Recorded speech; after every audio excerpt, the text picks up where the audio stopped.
नमस्कार।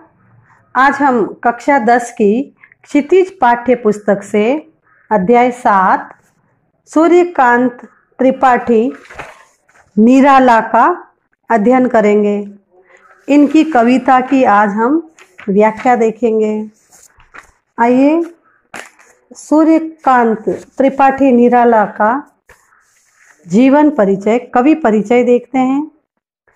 वाद विवाद और मंथन के बाद विद्वान इस नतीजे पर पहुंचे हैं कि सूर्यकांत त्रिपाठी निराला का जन्म सन 1896 को बंगाल के मेदिनीपुर जिले के महिषादल में हुआ था। उनकी औपचारिक शिक्षा हाई स्कूल तक हुई। तदुपरांत हिंदी, संस्कृत तथा बांग्ला का अध्ययन स्वयं किया। 3 वर्ष की बाल्यावस्था में माँ और युवा अवस्था के पहुंचते पहुंचते पिताजी साथ छोड़कर इस संसार से चले गए। प्रथम विश्व युद्ध के बाद फैली महामारी में पत्नी, भाई, भाभी और चाचा चल बसे। अंत में पुत्री सरोज की मृत्यु ने निराला को भीतर तक झकझोर दिया। अपने जीवन में निराला ने मृत्यु का जैसा साक्षात्कार किया, उसकी अभिव्यक्ति उनकी कई कविताओं में दिखाई देती है। विषम परिस्थितियों में भी उन्होंने जीवन से समझौता न करते हुए अपने तरीके से ही जीवन जीना बेहतर समझा। कविता के साथ उपन्यास, कहानी, आलोचना विधाओं को लिखने वाले निराला मूलतः कवि थे। उनकी कविताओं में जीवन का यथार्थ चित्रण यथा मानव की पीड़ा, परतंत्रता के प्रति तीव्र आक्रोश, अन्याय तथा विषम जीवन परिस्थितियों के प्रति संघर्ष करने की अदम्य गूंज सुनाई देती है। इनकी कृतियां देखते हैं। अनामिका, परिमल, गीतिका, तुलसीदास, कुकुरमुत्ता, रानी और कानी, नए पत्ते, राम की शक्ति पूजा, अर्चना, आराधना। देखिए पाठ परिचय। कवि निराला की प्रस्तुत कविता अभी न होगा मेरा अंत जीवन की युवावस्था को अभिव्यक्त करते हुए हृदय की जीवांतता को प्रकट करती है। जीवन रूपी वन में वसंत ऋतु रूपी हृदयोत्साह कभी भी समाप्त होने वाला नहीं है। निराला का काव्य किसी एक मुकाम पर आकर ठहरने वाला नहीं है। वे इस कविता के माध्यम से निरंतर उत्साह बनाए रखना चाहते हैं। तभी तो वे कहते हैं, अभी न होगा मेरा अंत, अभी अभी ही तो आया है मेरे जीवन में मृदुल वसंत।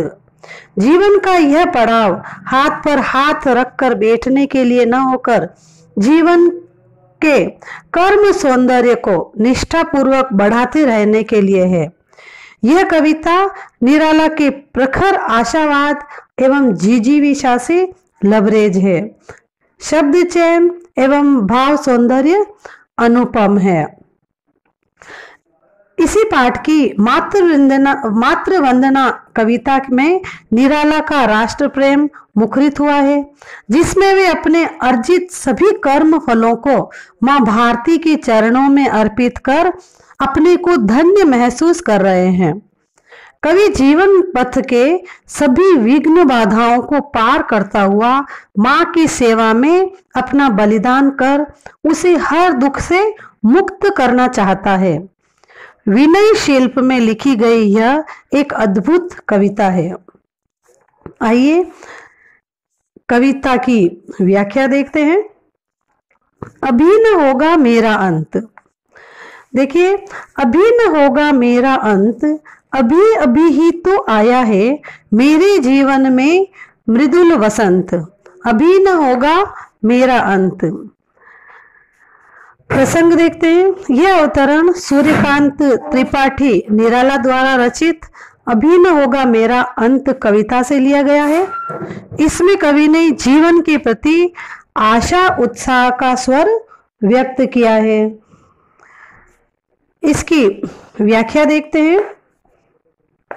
अभी न होगा मेरा अंत, अभी अभी ही तो आया है मेरे जीवन में मृदुल वसंत, अभी न होगा मेरा अंत।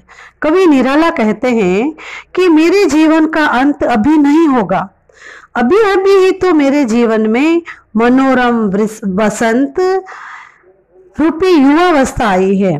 अभी ही तो वसंत रूपी युवावस्था मेरे जीवन में आई है। अभी तो यह मेरे जीवन का प्रथम चरण है।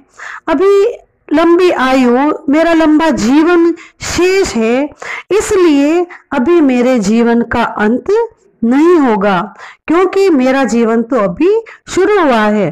अभी तो मेरे जीवन ने शुरुआत की है, मेरा जीवन अभी तो शुरू हुआ है और अभी तो मेरा आगे लंबा जीवन शेष है, इसलिए अभी मेरे जीवन का अंत नहीं होगा। इसमें कवि का आशावादी और उत्साहपूर्वक जिजीविषा से युक्त स्वर व्यक्त हुआ है। आगे देखते हैं। हरे हरे ये पात, डालियां कलियां कोमल घात, मैं ही अपना स्वप्न मृदुल कर, फेरूंगा निद्रित कलियों पर, जगह एक प्रत्युष मनोहर। पुष्प पुष्प से तंद्रा लालसा खींच लूंगा मैं, अपने नवजीवन का अमृत सहर से सींच दूंगा मैं। द्वार दिखा दूंगा फिर उनको, हे मेरे वे जहां अनंत, अभी न होगा मेरा अंत। देखिए इन पंक्तियों का प्रसंग देखते हैं। प्रस्तुत अवतरण कवि निराला द्वारा रचित अभी न होगा मेरा अंत कविता से लिया गया है। इसमें कवि ने वसंत के रूपक के द्वारा अपनी जिजीविषा का भाव व्यक्त किया है। व्याख्या देखते हैं। हरे हरे ये पात, डालियां कलियां कोमल घात। कवि निराला कहते हैं कि अभी तो मेरे जीवन में वसंत का आगमन हुआ है, अभी तो मेरा जीवन शुरू हुआ है। अभी वसंत आगमन से हरे हरे पत्तों और कलियों से डालियों का सुंदर आकार निखरा है। हरे हरे ये पात, अभी तो हरे हरे ये पत्ते आए हैं, अभी डालियों का आकार सुंदर होकर निखरा है, यानी यौवन आने से मेरे शरीर का सुंदर विकास हुआ है। नए हरे पत्ते, नई कलियों से ये सुंदर इन डालियों का विकास हुआ है, यानी जो यौवन आया है उससे मेरा शरीर और सुंदर हुआ है, मेरे शरीर का सुंदर विकास हुआ है। अब मैं ही अपनी मधुर भावनाओं रूपी कोमल हाथों से इन अलसाई हुई कलियों का स्पर्श करूंगा। देखिए, मैं ही अपना स्वप्न मृदुल कर, फेरूंगा निद्रित कलियों पर, जगह एक प्रत्युष मनोहर। क्या कह रहे हैं कवि? मैं क्या है, ये जो मेरे भावनाओं रूपे, मधुर भावनाओं रूपी कोमल हाथों से इन अलसाई हुई कलियों का स्पर्श करूंगा, इन पर अपना हाथ उत्साह पूर्वक फेरूंगा। अब मेरे जीवन में या वसंत रूपी जीवन में मनोहर नया प्रभात आया है, ये सुंदर नया प्रभात आया है। अभी मेरे जीवन में सुंदरता, सुंदर नया शरीर, सुंदर यौवन आया है, तो मेरा जीवन क्या है, नया प्रभात। ऐसा लग रहा है कि मेरे जीवन में वसंत रूपी नया प्रभात आया है, ये यौवन रूपी नया प्रभात आया है। इस काल में डालियों पर अनेक पुष्प खिल रहे हैं। पुष्प पुष्प से तंद्रा लालसा खींच लूंगा मैं, अपने नवजीवन का अमृत सहर से सींच दूंगा मैं। अब जो मेरे इस काल में, इस यौवन काल में जो डालियों के ऊपर नए नए फूल खिल रहे हैं, इस काल में डालियों पर जो अनेक पुष्प खिल रहे हैं, आज खिले पुष्प मानो तंद्रा से ग्रसित है। तंद्रा से ग्रसित है यानी आलस्य है, आलस्य से ग्रसित है। आलस्य ग्रस्त होने पर भी वे सुंदर लालसा से मैं इन्हें अपनी ओर खींच लूंगा और अपने नव जीवन के अमृत से यानी नव उत्साह युक्त कोमल मधुर भावनाओं से मेरा जो नया जीवन शुरू हुआ है, इसमें जो कोमल नई भावनाएं हैं, मधुर कोमल भावनाओं से इन्हें सींच लूंगा। मैं इन्हें बाहर निकालने का द्वार दिखा दूंगा, द्वार दिखा दूंगा फिर उनको, हे मेरे जहां अनंत, अभी न होगा मेरा अंत।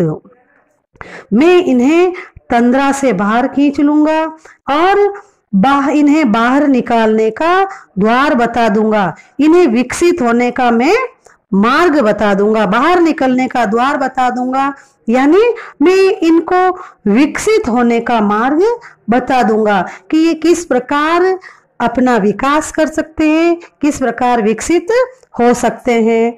जिस प्रकार बसंत आगमन से प्रकृति का असीमित विकास होता है, चारों तरफ प्रकृति में सुंदरता फैल जाती है, फूल खिल जाते हैं, सुंदर वातावरण हो जाता है, प्रकृति मनोरम दिखाई देने लगती है, उसी प्रकार मेरे जीवन में उत्साहयुक्त जो नवीन लालसाओं और कोमल भावनाओं का असीमित प्रसार होगा। यानी मेरे जीवन में जो कोमल भावनाएं हैं इनका प्रसार होने लगेगा, इनका विकास होगा।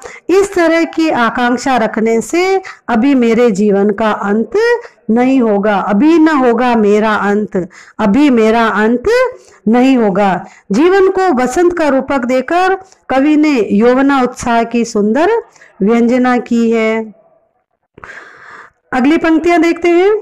मेरे जीवन का यह है जब प्रथम चरण, इसमें कहाँ मृत्यु, हे जीवन ही जीवन, अभी पड़ा है आगे सारा यौवन, स्वर्ण किरण किल्लोलों पर बहता रे बालक मन, मेरे ही अविकसित राग से विकसित होगा बंधु दिगंत, अभी न होगा मेरा अंत। देखिए इन पंक्तियों का प्रसंग, यह अवतरण कविवर सूर्यकांत त्रिपाठी निराला द्वारा रचित अभी न होगा मेरा अंत कविता से लिए गए हैं। इसमें कवि ने उत्साह पूर्वक जीवन जीने की प्रबल लालसा व्यक्त की है। देखिए इस व्याख्या देखते हैं। मेरे जीवन का यह है जब प्रथम चरण, इसमें कहाँ मृत्यु, हे जीवन ही जीवन, अभी पड़ा है आगे सारा यौवन। कवि निराला कहते हैं कि अभी ये मेरे जीवन का प्रथम चरण है, अभी तो पहला चरण है, अभी तो शुरुआत है मेरे जीवन का, अभी तो प्रारंभ है, अभी तो मेरे जीवन का ये प्रथम चरण है, यानी युवावस्था है, प्रथम युवावस्था है। इस नव वसंत रूपी युवावस्था में मृत्यु कहाँ और कैसे हो सकती है ना। देखिए मेरे जीवन का ये है जब प्रथम चरण, जब मेरे जीवन का ये प्रथम चरण है, युवावस्था है मेरे जीवन की, तो अभी इसमें मृत्यु कहाँ और कैसे हो सकती है, अभी इसमें मृत्यु नहीं हो सकती है, क्योंकि इसमें तो अभी जीवन का नवीन उत्साह भरा हुआ है। अभी युवावस्था के बाद जीने का लंबा जीवन मेरा शेष पड़ा हुआ है, सारा जीवन पड़ा है आगे मेरा। अभी तो जीवन रूपी प्रभात में मनोरम भावनाओं की स्वर्ण किरणें, सुनहरी किरणें बिखर रही हैं और मेरा कोमल मन जीवन सागर की तरंगों पर प्रसन्नता से बहता जा रहा है। स्वर्ण किरण कल्लोलों पर बहता रे बालक मन, यानी मेरा मन तो अभी इन स्वर्ण किरणों पर बहता जा रहा है। मेरे ही अविकसित राग से विकसित होगा बंधु दिगंत, अभी न होगा मेरा अंत।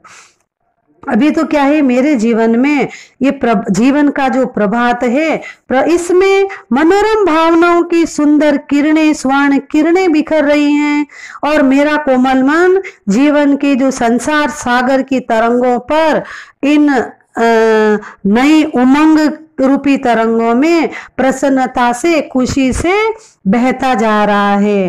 हे बंधु, मेरे हृदय की अविकसित राग से, यानी कल्पनाशील अल्प विकसित जो प्रेमिल भावनाएं हैं मुझ में, और जो उल्लासपूर्ण आशाओं से मेरे जीवन रूपी जो दिशाओं का पूर्ण विकास होगा।